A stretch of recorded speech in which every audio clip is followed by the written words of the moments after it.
Buongiorno a tutti, incomincio l'italiano così mi viene molto più facile. Vi ricordate che l'anno scorso abbiamo iniziato un progetto di interviste ai nostri rappresentanti comunali, ai nostri politici, ai nostri amministratori, che avevamo proposto di farveli conoscere meglio. Dopo Alfonso Gomez e Madame Cristina Kitsos, oggi accogliamo qui negli studi della SAIG Sami Canao, che è responsabile del Dipartimento della Cultura soprattutto. Prego la nostra Liliana di presentarci Sami Canao e poi passiamo alle domande. Okay. Alors, découvrons ensemble le parcours politique, professionnel et associatif, ainsi que la formation de M. Sami Canan, conseiller administratif en charge du département de la culture et de la transition numérique. Il a un diplôme en sciences politiques à l'Université de Genève et un diplôme de physicien à l'École polytechnique fédérale de Zurich. M. Sami Canan est né à Beyrouth d'un père libanais et d'une mère baloise. En regardant l'ensemble de sa carrière professionnelle et politique, on peut aisément se rendre compte de sa stature professionnelle. Il est membre du Parti socialiste depuis 1988. Il a été élu président des socialistes de la ville de Genève de 1994 au 1998, conseiller municipal de la ville de Genève de 1997 au 2001, chef du groupe socialiste de 1999 au 2000, élu député au Grand Conseil de 2001 au 2005, cofondateur et coprésident du comité unitaire Proceva du 2003 au 2005, administrateur de la BCG depuis l'année 2000 au 2006 et administrateur des TPG du 2007 au 2011. Élu au conseil administratif de la ville de Genève en 2011 et maire de Genève en 2014, M. Canan a été élu au conseil administratif de la ville de Genève en 2015 et maire de Genève en 2018. Réélu au conseil administratif de la ville de Genève en 2020, la même année où il a pris ses fonctions en tant que maire de Genève. Parmi ses nombreuses expériences professionnelles, Sami Canan a été responsable des projets de la Conférence européenne des recteurs d'université de 1995 au 2000 et directeur adjoint puis directeur du département de la cohésion sociale, de la jeunesse et des sports de la ville de Genève de 2005 à 2010. Voilà, bien. Ça c'est le parcours. Mais je dois dire que c'est un parcours très bien, très joli parcours d'ailleurs. Hein? Ouais. Peut-être que M. Canan, il ne se souvient même pas de ce parcours. Mais la troisième législature, vous commencez en tant que maire et on tombe en 2020 avec la crise sanitaire, la pandémie, et le confinement et tout ce qui va avec. Comment avez-vous géré cette période très critique? Alors je confirme que les élections d'ailleurs 2020 se sont passées, les élections elles-mêmes au début de la pandémie. Je me rappelle qu'en même temps on a eu les résultats du premier tour et la fermeture intégrale de toutes les activités à Genève, mi-mars. Exact. Le deuxième tour s'est passé de manière virtuelle. Ouais. Heureusement ça n'a pas été annulé d'ailleurs. Et effectivement déjà avec mes anciens collègues qui étaient en fin de mandat, on a dû improviser. Tout le monde a dû improviser. Comment on réagit à ça alors qu'on est en bas de l'échelle, la ville, hein, on ne fait pas les règles, mais s'occuper des gens. La première priorité, c'était que notre personnel et la population aient quand même accès aux choses vitales. Et effectivement, j'ai commencé le 1er juin 2020 avec 4 nouveaux et nouvelles collègues. Les 4 étaient nouveaux, nouvelles. Et donc, on s'est beaucoup vu au mois de mai déjà pour préparer et comprendre pour que très vite ils puissent être opérationnels. Et ils m'ont d'ailleurs dit, tu es le plus ancien, c'est toi qui fais la première année de mairie. Et on avait tout le temps des réunions de crise pour accompagner, que ce soit les sans-abri, les écoles, tout était compliqué, on s'en rappelle. Hein. Les règles changeaient tous les mois, toutes les semaines. Et je pense qu'on s'en est plutôt bien sorti parce que le milieu culturel qui était à l'arrêt, le milieu sportif, il y avait tellement de choses différentes. Et comme j'ai dit, la ville, on est vraiment proche des gens, donc quand ils ont un problème, ils nous téléphonent à nous. Et donc effectivement, mais je pense que ça a été aussi bien pour l'équipe parce que très vite, voilà, on n'avait pas le choix, il fallait travailler ensemble concrètement tout de suite. Et ça, c'était aussi une bonne expérience. Okay. Et c'est une question qui se rattache à ce que vous disiez. Au sein du conseil administratif, vous êtes le seul expérimenté. Et quel regard portez-vous sur votre parcours à la tête de la ville de Genève depuis 2012? pendant votre... Alors, ça passe très très vite. Quand on arrive au début, on se dit, oulala, hein, c'est mandat, 2 mandats éventuellement si on est réélu. Et puis tout à coup, là, je suis dans ma 12e année de fonction et je dis, ouh, ça va passer tellement vite. Parce qu'évidemment, c'est très intense, il y a toujours quelque chose qui se passe. Vous avez toujours soit les projets que vous lancez vous, il y a les choses qui arrivent de l'extérieur, les débats du Parlement, les votations populaires, les crises, les bonnes nouvelles, les mauvaises nouvelles. Donc on apprend beaucoup, je dirais que c'est surtout un parcours on apprend tous les jours. En plus, la culture, c'est un domaine où vous ne faites pas beaucoup de règles. La culture, c'est un domaine où les gens lancent des projets, c'est la passion. Donc, il faut être à une certaine humilité parce que vous ne pouvez pas imposer, c'est pas comme la sécurité ou l'école où tout est des règles. Donc, beaucoup de gens passionnants, pas toujours simples. Donc, on apprend beaucoup sur le plan humain, à être parfois un peu plus nuancé, de relativiser parfois les problèmes. On apprend aussi à ne pas s'énerver tout de suite parce que voilà, ça ne sert à rien.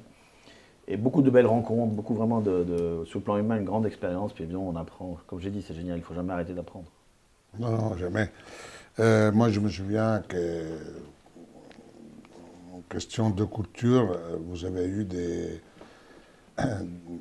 disons, des défaites comme le Musée d'art et d'histoire.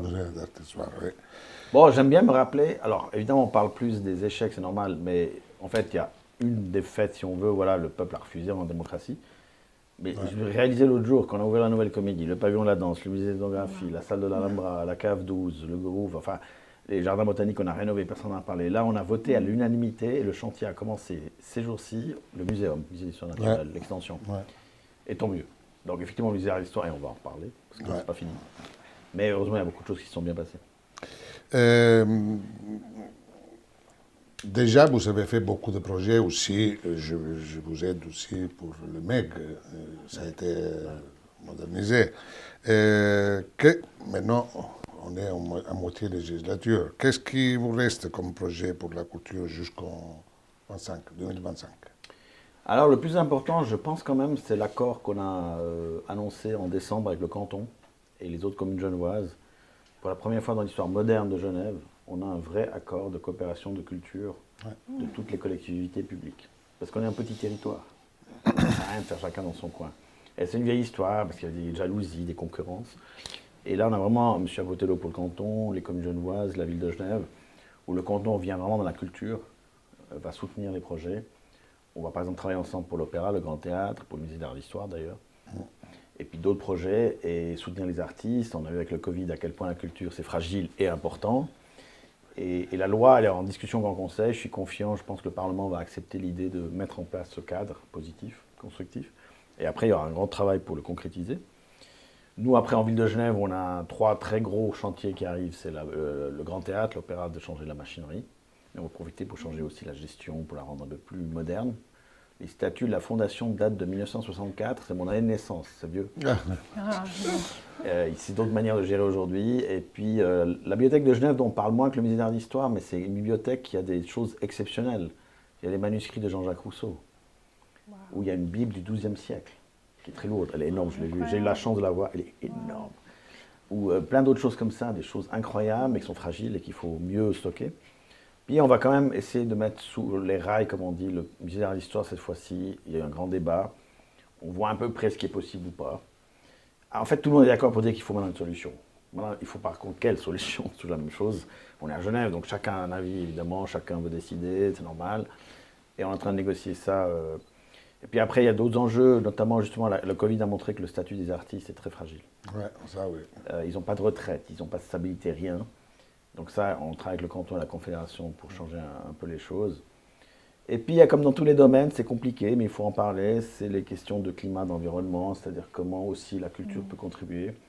J'ai la chance d'avoir 2 institutions scientifiques, par exemple, le musée d'histoire naturelle et jardin botanique, qui sont des spécialistes de biodiversité. Très bien. Et maintenant, ils sont très contents d'expliquer aux gens ces enjeux, pour les rendre compréhensibles. C'est compliqué. Tout à fait. Et donc, c'est un exemple, mais aussi les théâtres, les artistes, donc on est aussi en train de travailler là-dessus. D'accord. Et peut-être encore citer le numérique, parce que là aussi, on a avec le Covid, le numérique est partout. On a tous nos téléphones portables, on regarde des séries. Mais en fait, derrière ça, il y a quoi? Et puis les artistes qui aiment bien jouer, tu fais en partie du virtuel, en partie du réel, comment tu joues avec les deux, comment les gens comprennent ce qui se passe, etc. Donc ça aussi, c'est passionnant. Mais la crise a montré que tu peux voir beaucoup de choses sur un écran, mais le contact direct avec le public. Un ouais, musicien, il ça, préfère oui, ça jouer avec son ça. public. Tout à fait. Derrière un écran, c'est moins drôle. C'est clair. Et oui, une autre question, c'était sur à propos du fait que vous allez vous emparer de la transition numérique pour la ville de Genève. Donc, on voudrait savoir en quoi ça consiste, si vous pouvez nous expliquer. Alors, c'est vrai que ça m'intéresse. Moi, je ne suis pas quelqu'un qui est obsédé par le numérique, je n'ai pas les derniers gadgets et tout. Mais on se rend compte quand même que ça, partout dans notre société, qu'on laisse des traces partout. Hein. L'administration, mais aussi le commerce et tout. Et que pas tout le monde a les mêmes capacités de comprendre et de se protéger. Donc, historiquement, le numérique est considéré comme un problème technique uniquement. Il faut les bons ordinateurs, les bons logiciels informatiques, etc. Mais en fait, déjà dans l'administration, il y en a qui ne comprennent pas comment ça fonctionne vraiment. Il faut faire attention que tout le monde soit avec. Et vis-à-vis de la population, à la fois on doit se moderniser, on était en retard. Par exemple, des formalités simples que tu puisses les faire en ligne pour ceux qui ont envie. Mais il y a des gens qui n'ont pas envie, donc il faut garder le canal non numérique. Et par exemple, dans le temps, vous vouliez jouer au badminton, réserver un terrain de 8h à 9h, il fallait téléphoner à une ligne téléphonique qui était toujours occupée. Et après, la personne notait à la main dans un grand carnet, ça, on fait en ligne maintenant. Mais aussi, par rapport à la gestion des données, tout le monde laisse des données partout, hein, votre identité, carte de crédit, etc. Donc on soit aussi un peu moteur. Donc on est en train de réfléchir à tous ces aspects. Les villes, comme toujours, je dis, elles ne font pas les règles, mais elles sont proches de la population. Et quand on fait par exemple des ateliers pour la population, pour comprendre comment ça fonctionne, c'est plein. Ah, il y a un intérêt. Mais oui, parce que les gens se disent, ah mais en fait ça fonctionne comment? À qui appartiennent les données? Je veux dire, quand les gens collectent les données sur moi, je laisse des traces partout, les réseaux sociaux. Il y a les parents qui s'inquiètent pour leurs enfants, évidemment. Donc on ne va pas régler nous tout ça, hein, mais disons de contribuer à cette discussion. D'accord. Merci. Et soutenir en même temps l'innovation, parce qu'à Genève, on a beaucoup de jeunes, surtout des jeunes très talentueux, qui sortent de nos écoles, qui ont plein d'idées géniales, et on manque d'espace pour qu'ils puissent travailler dans de bonnes conditions. Okay. Et renouveler le tissu économique, avec des gens très créatifs. Mais on sait qu'à Genève, trouver des locaux pas chers, hein, c'est toujours le problème. Il y a des locaux, mais beaucoup trop chers, et là, on travaille avec le canton pour essayer de soutenir cette relève. D'accord. Alors, nous, on sait très bien que vous avez fait beaucoup de belles choses en ville de Genève dans ces 12 années maintenant. Mais on a un peu parlé de vous entre nous. Voilà. Et puis, on se disait, le Sami Canaan, le politique, le personnage qu'il a bien fait en ville de Genève, c'est quoi sa destination future? Ça, c'est une question qui ne sort pas de nous, mais sort un peu de notre entourage, disons, parce que nous, oui, on a beaucoup de respect pour ce que vous avez fait dans le passé. Excusez-moi, je voudrais juste dire que la SAIG, elle est née avec Sami Canaan, que lui, il était aux finances au département de la cohésion sociale. Voilà. Et je me rappelle très bien quand la SAIG était encore aux Ovies, dans un local trop petit. Et, voilà. Et que ce cher Carmelo Vaccaro et ses amis nous ont convaincus qu'il fallait un peu plus d'espace et tout. Et voilà la preuve. Donc félicitations pour tout le travail que vous faites et qui fait un lien, c'est important. Alors, pour votre question, c'est vrai que moi, je suis très profondément ancré dans la gestion des villes. D'ailleurs, je suis par exemple représentant de Genève à l'Union des villes suisses, parce que j'aime beaucoup discuter avec les autres villes suisses, parce qu'on a beaucoup de points communs. Même au niveau international, dans les réseaux de villes, maintenant tout le monde se rend compte que les villes, elles ont une connaissance de la réalité beaucoup meilleure, nettement meilleure que les États. Et c'est plus pragmatique. Donc elles commencent à être intégrées dans les discussions sur les grands problèmes, le climat, la migration, donc j'adore le niveau des villes, c'est ce que je veux dire par là. Maintenant effectivement, la prochaine étape, s'il y en a une, je me rappelle que je suis genevois d'adoption et que je suis à moitié suisse-allemand, donc potentiellement, pourquoi pas nous intéresser au Parlement fédéral. Si je peux apporter quelque chose justement pour défendre Genève à Berne, parce que Genève et Berne ne se comprennent pas toujours. C'est des cultures qui ne sont pas les mêmes. Bon, c'est le charme de la Suisse aussi. C'est un scoop, ça J'y réfléchis, ça j'y réfléchis. Mais c'est pas anodin, parce que voilà, il y a d'autres très bonnes personnes qui sont candidates. En ville, ça veut quand même dire que j'arrête un peu plus tôt. C'est pour ça que j'y réfléchis méthodiquement, parce que c'est pas juste... c'est pas une question purement personnelle, il y a des implications pour d'autres. collectivement. Donc il faut intégrer ça quand même dans la discussion. Eh bien, vous avez répondu. La réponse, c'est ce que j'espérais, au moins. Le scoop, avoir un scoop. Merci de nous suivre. La prochaine étape, la prochaine rencontre sera avec Madame Marie Chapuis-Barbet, et après, au mois de mai, ça sera avec Madame Frédérique Parler.